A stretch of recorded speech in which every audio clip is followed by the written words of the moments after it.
नमस्कार।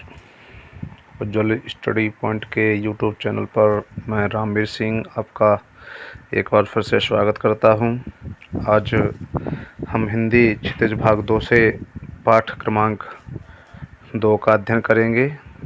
पाठ का नाम है राम लक्ष्मण परशुराम संवाद। तो इस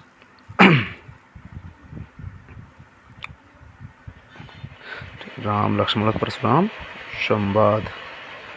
तो अब हम इसके पाठ की व्याख्या करने से पहले इसकी कुछ खास बातों को जान लेते हैं, है ना, क्योंकि यहाँ से कई बार प्रश्न पूछे गए हैं, ऑब्जेक्ट टाइप प्रश्न बन गए हैं।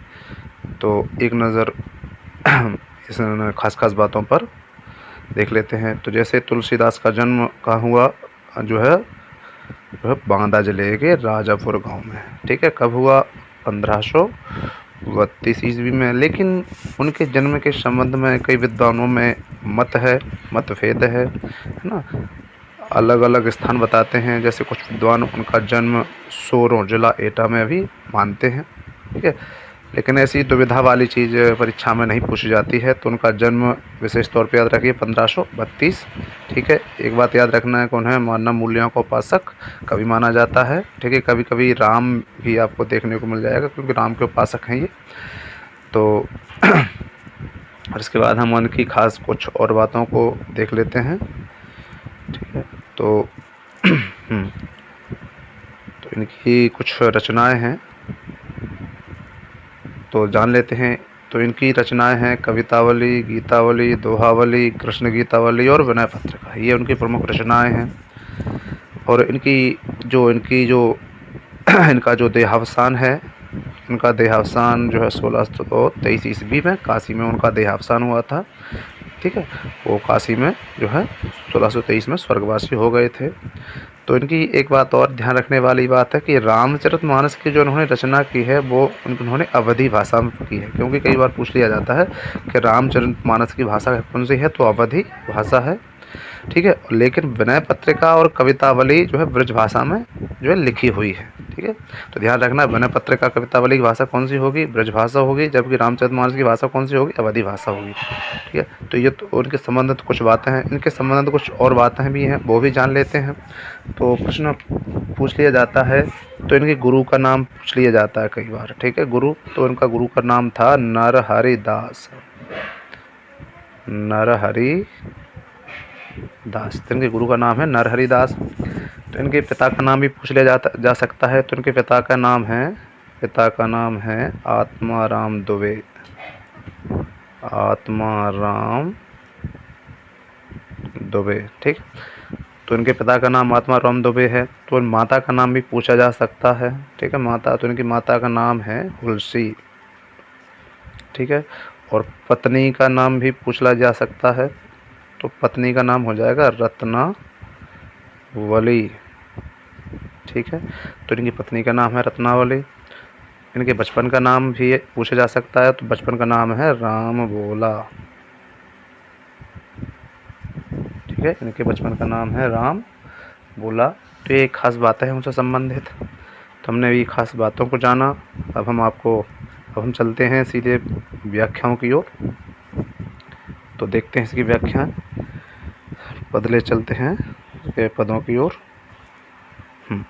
तो बस सेटिंग कर लूँ थोड़ा सा। हाँ,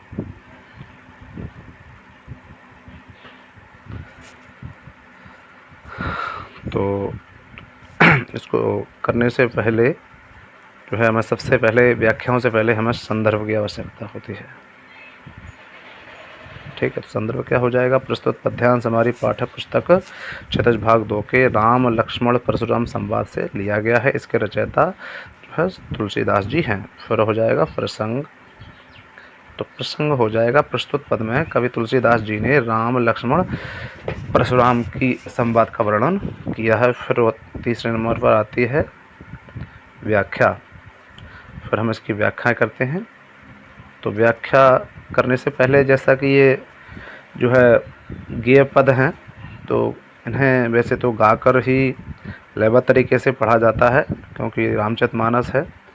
तो हम पहले इसे एक बार पूरा जो है पूरे पद को पढ़ लेते हैं,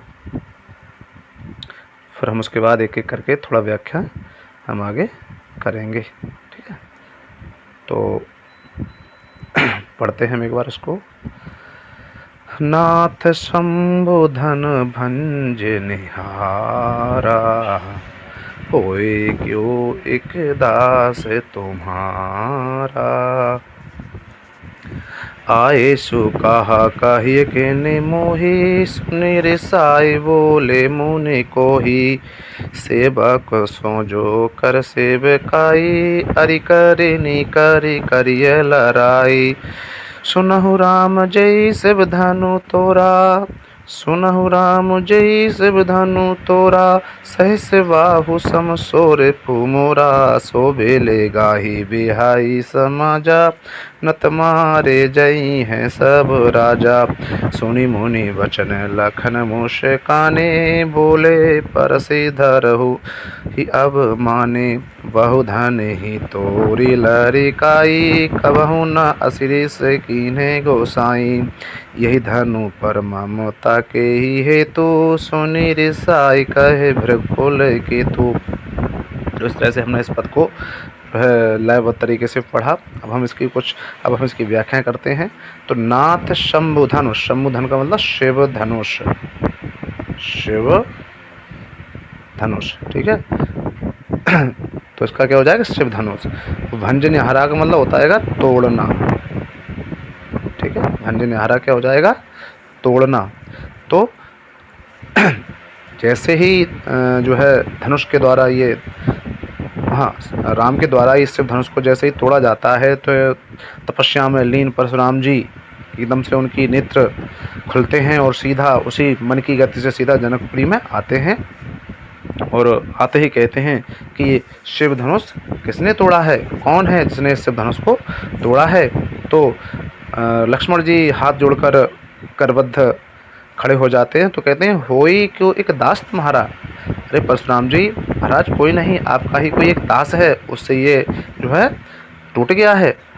आये सु कहा कहिए किन मोही, सुन रिसाई बोले मुनि कोई। और आते ही जो है कहने लगते हैं, है ना, कैसे, क्रोधित होकर। रिसाई, रिसाई मन होता है गुस्से में। ठीक है, और कोई माने क्रोधित होकर के। और परशुराम जी क्रोधित होकर के कहने लगते हैं। तो अब लक्ष्मण जी कहते हैं कि सेवक सो जो करे सेवकाई, है ना।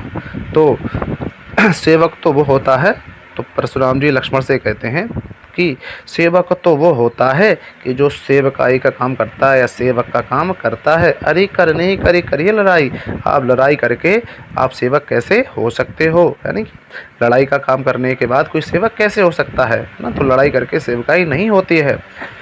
सुनहु राम जय शिव धनु तोरा, तब वो राम से कहने लगते हैं, सुनो राम, ये शिव धनुष को जिसने भी तोड़ा है ना, सहस बाहु शमसोर मोरा। तुम जानते नहीं हो, मैं सहस बाहु, है ना, सहस बाहु का मैं वध करने वाला हूँ, है ना। जिसकी 1000 भुजाएं थीं, 1000 भुजाओं वाले सहस बाहु का मैंने वध किया है। सो बिलगाई विहाई समाजा, है ना, इसलिए मैं इन समाज से, बिलगाई मन होता है अलग हो जाना, है ना, कि मैं सभी समाज जितने भी सभासद हैं, जिसने भी इस सब धनुष को तोड़ा है, वो उस समाज से अलग हो जाए ना। नत मारे जाए हैं सब राजा, नहीं तो मैं एक एक करके सारे राजाओं का वध कर दूंगा। सुनी मुनि बचन लखन मुस्काने। और जहाँ परशुराम की इन क्रोध भरी बातों को सुनते हैं तो लक्ष्मण जी मुस्कुराने लगते हैं, उन्हें हंसी आ जाने लगती है और हंसते हुए कहने लगते हैं, है ना, बोले परशु धरे ही अवमाने, है ना, परशु धरे का ना परशु धारण करने वाले, है ना। और अवमाने का मतलब होता है अपमान करना, अपमान करना। ठीक है, अपमाने का मतलब अपमान करना। और वो परशु को धारण करने वाले अर्थात परशुराम का जो है अपमान करके कहने लगते हैं, बहुधन ही तोरी लड़काई। तो लक्ष्मण जी कहते हैं कि जब मैं जो है लड़का मन होता है बाल्य अवस्था, यानी कि बचपन, जब मैं बालक था, बचपन अवस्था में था, तब मैंने ऐसे बहुत सारे धनुष तोड़े हैं। कबहू न असरी से कीने को सहाई, आज तक, है ना, मैंने और भैया ने ऐसे बहुत धनुष तोड़े हैं, लेकिन आज तक जो है किसी ने हम पर क्रोध नहीं किया है। रिस्मान रिस का मतलब होता है क्रोध, गुस्सा, ठीक है। आज तक हम पर किसी ने क्रोध नहीं किया है। यही धनु पर ममता के ही हेतु, इस धन पर आपको विशेष ममता जो है, विशेष ममता क्यों है? इतना इस धनुष से इतना लगाव आपको क्यों है? इस धनुष से, इस धनुष में ऐसी क्या खास बात है? सुनी रसाई कहे भृकुल केतु, और वो क्रोधित होकर के जो है गुस्से में जो है परशुराम जी से कहने लगते हैं। भृकुल उनके पिता का नाम है, भृगु ऋषि, इसलिए उन्हें भृकुल कहते हैं। भृकुल यानी कि भृगु ऋषि का पुत्र कहते हैं उनको ना। तो परशुराम जी से वो क्रोधित होकर कहने लगते हैं। ठीक है, अब आगे आता है दोहा। हम दोहे को पढ़ते हैं।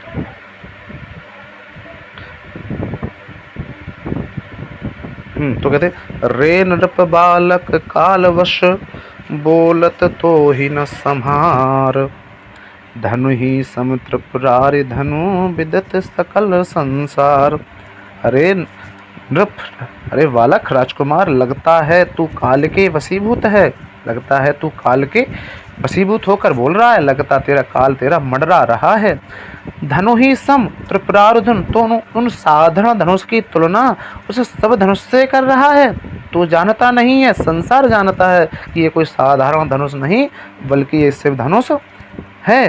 ठीक है, इस तरह से जो है इसकी व्याख्या हुई। अब हम अगले अगले पद की ओर ले चलते हैं। हाँ, तो देखते हैं। तो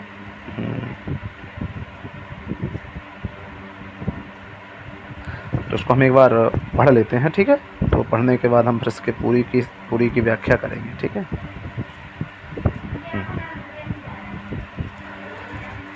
लखन कहा हसी हमरे जाना, सुनहु देव सब धनुष समाना, का छति लाभ जून धनु तोरे, देखा राम नयन के भोरे। छुअत टूट रघुपति न दोषु, छुअत टूट रघुपति न दोषु, मुनि बिनु काज करिय कत रोसु। बोले चित परसु की ओरा, रेसठ सुनहि स्वभाव न मोरा।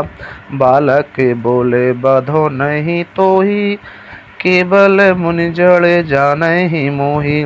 बाल ब्रह्मचारी अति कोहि, बाल ब्रह्मचारी अति कोहि, विश्व विदित क्षत्रिय कुल द्रोही। भुजबल भूमि भूप बिनु कीन्ही, विपुल बार मही देवन दीन्ही।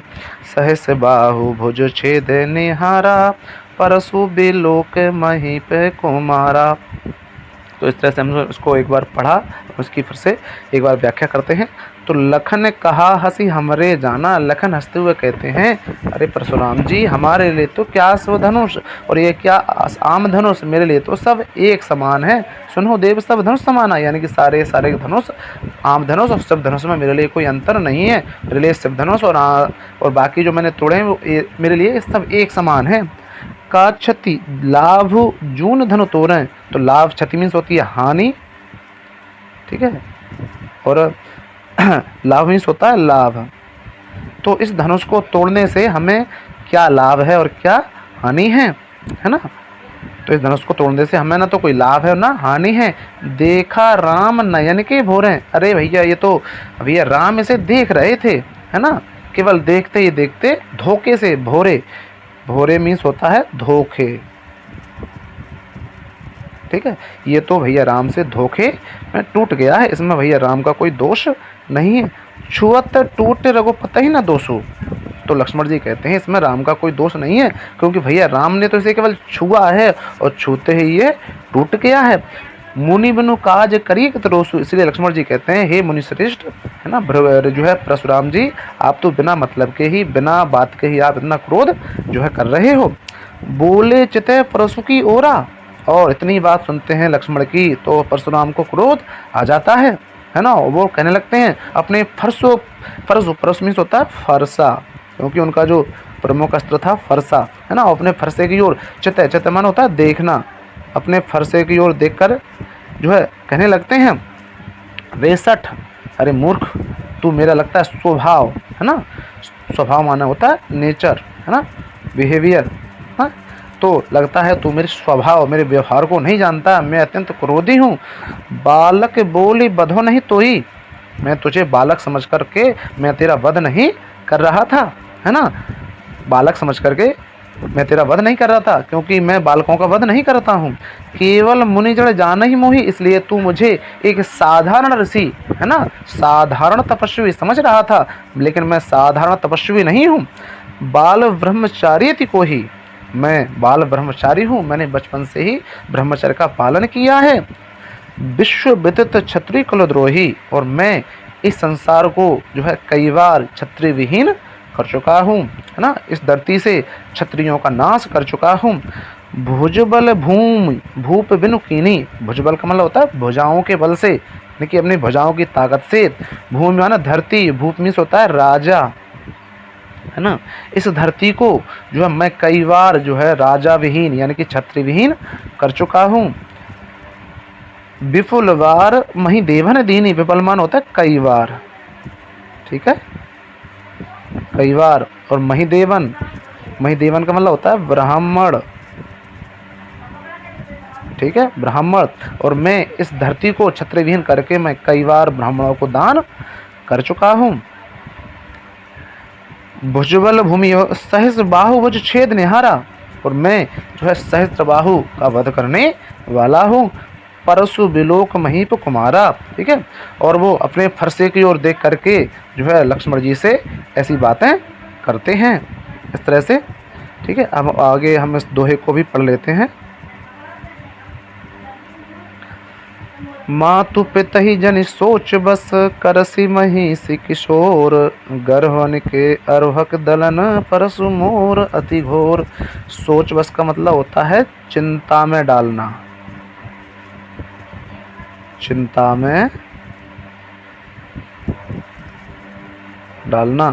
तो लक्ष्मण जो है परशुराम जी कहने लगते हैं लक्ष्मण से, लगता है बालक तेरे माता पिता तेरी चिंता में होंगे, है ना, तेरी चिंता करते होंगे, तू जानता नहीं है। गर्भन, गर्भन मीन्स होता है माँ के गर्भ में, और अर्भक मीन्स होता है बच्चा या बच्चे, ठीक है, अर्भक का मतलब बच्चे, कि मेरे फरसे का जो प्रभाव है इतना भयानक है, इतना घोर प्रभाव है कि जो है माँओं के गर्भ में पल रहे बच्चे जो है क्या कर देते हैं, उनकी हत्या उनके गर्भ में ही हो जाती है। कहने का अर्थ यह है कि गर्भ में पल रहे बच्चे वहाँ के गर्भ में ही अपना दम तोड़ देते हैं। तो इस तरह से हमने ये दूसरे पद की व्याख्या की। अब हम आपको तीसरे पद की ओर ले चलते हैं।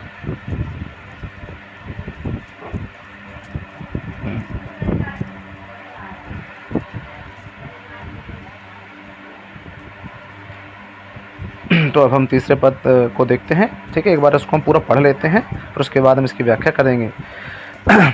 बिहसी लखनु बोले मृदुबानी, अहो मुनि से महाभट मानी, पुनि पुनि मोहे दिखावो कोठारू, चहते ओढ़ाव नहीं फूके पहाड़ू, यहाँ कुमड़वतिया को नाही, जे तर्जनी देखी मरे जाही, देखी कोठारू सरासन बाना, देखी कोठारू सरासन बाना, मैं कछु कहा सहित अभिमाना, भृगुसुत समुझ जनेऊ बिलोकी, जो कछु कहू सहोरे से रोकी, सुर माही सुर हरि जन और गाई, हमरे कुल इन पर ना सुराही, बधे पाप अप की रति हारे, बधे पाप अप की रति हारे, मारतहूँ पाप परिय तुम्हारे, कोटि कोलस सम बचन तुम्हारा, व्यर्थ धरऊ धनु बाने कोठारा। ठीक है, इस तरह से अब हम इसकी व्याख्या करते हैं। तो वे हंसी लखनऊ बोले मृदुबानी, और जहाँ परशुराम की बात को उन्होंने सुना और वो उन्हें हंसी आ जाती है और जो है विनम्रता पूर्वक कहने लगते हैं, अहो मुनीस महाभट। महाभट का मतलब होता है महायोद्धा, ठीक है, महायोद्धा यानी कि महावीर। तो लक्ष्मण जी भी जो है व्यंग बाणों से, ठीक है, उनका जो है उपहास करने लगते हैं। कहते हैं अरे वाह वाह रे जो है परशुराम जी महाराज, मुझे नहीं पता था कि आप इतने बड़े महायोद्धा हो, इतने बड़े वीर हो। पुनि पुनि पुनि पुनि मानो बार बार मोहि देख खाब कुठारू, तभी तो मुझे नहीं पता था आपने बता दिया, तभी तो आप मुझे बार बार कुठारू, कुठारू मीन्स फरसा, ठीक है, कुठारू, कुठारू का मतलब होता है फरसा, तभी तो आप बार बार मुझे अपना फरसा दिखाने लगते हो। और ऐसा प्रतीत होता है कि चाहत उड़ावन फूक पहाड़ू, लगता है अपनी एक फूंक मात्र से आप जो है एक बड़े बड़े पठार या बड़े बड़े पहाड़ को भी जो है उड़ा सकते हो। हाँ, यहाँ कुम्हड़वतियाँ को नाही, कुम्हड़वतियाँ का मतलब होता है छुई मुई का पौधा, ठीक है, छुई मुई का पौधा। हाँ, तो वो कहते हैं लगता है आप हमें छुई मुई का पौधा समझ रहे हैं, छुई मुई कोमल भी बोल सकते हैं, लगता है आप हमें जो है कोमल समझ रहे हैं। जे तर्जनी देख मर जाए, जिस प्रकार से छुई मुई के पौधे की ओर उंगली दिखा दी जाए, कोई उंगली या उंगली से उसको स्पर्श कर दिया जाए तो वो छुई मुई का पौधा जो क्या हो जाता है, मुरझा जाता है ना। तो लगता है आप मुझे उस छुई मुई के पौधे के समान समझ रहे हो, यानी कोमल बालक समझ रहे हो। देखी कोठारू सरासन बाना, है ना, तभी तो बार बार आप मुझे अपना कोठार, कोठार मान होता है फरसा, ठीक है, और सरासन का मतलब होता है धनुष, ठीक है, और बाना का मतलब होता है बाण, तभी तो आप हमें कभी अपना फरसा दिखाते हो और कभी अपने बाण दिखाते हो। हैं, मैं कछु कहो सहत सहित अभिमाना, है ना, तो और मैं यदि कुछ कहूँ तो आप कहते हो लगता है बालक तुझे अपनी शक्ति पर बड़ा अभिमान है। भृगुसुत समझो जनेऊ बिलोकी, इसलिए आप भृगुसुत यानी कि आप भृगु ऋषि के पुत्र हैं, यानी कि परशुराम आप भृगु ऋषि के पुत्र हैं और जनेऊ, जनेऊ को धारण करने वाले हैं। मैं तुम्हारे जनेऊ को देखकर ब्राह्मण बालक समझकर, है ना, मैं आपसे जो है कोई जो है बैर मोल लेना नहीं चाहता, आपको बार बार मैं आपको छोड़ रहा हूँ, है ना, तभी तो जो कुछ कहो सहुर रोके, इसलिए ब्रह्म जो है बालक समझ करके, एक ब्राह्मण बालक समझ करके, भृगु ऋषि का पुत्र समझ करके मैं अपने गुस्से को क्या कर रहा हूँ, अपने बस में कर लेता हूँ, नहीं तो जो है मेरा आपसे युद्ध हो जाता, है ना, तभी तो मैं अपने गुस्से को अपने बस में करने की कोशिश कर रहा हूँ। सुर महिसुर हरिजन और गाई, है ना, सुर का मतलब होता है देवता, ठीक है, और महिसुर का अर्थ होता है ब्राह्मण, ठीक है, और हरिजन तो जानते हो यानी गरीब, और गाई का मतलब गाय, ठीक है।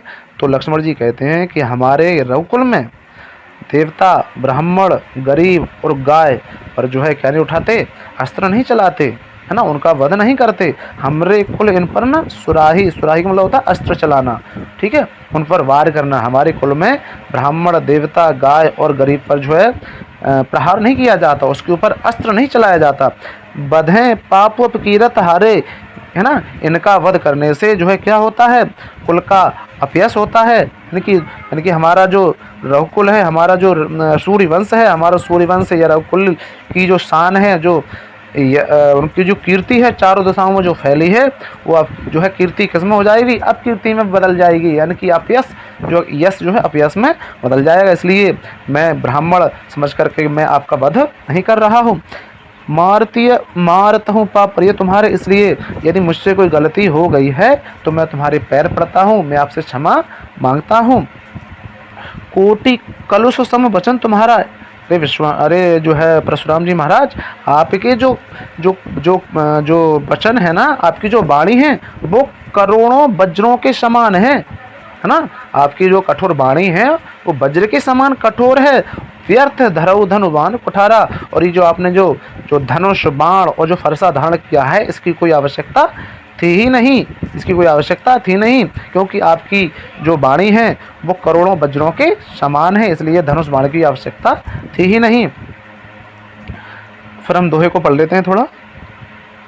हाँ, जो बिलो के अनुचित कहो क्षमहु महामुनि धीर, सुनि सरोस भृगुवंश मन बोले गिरा गंभीर।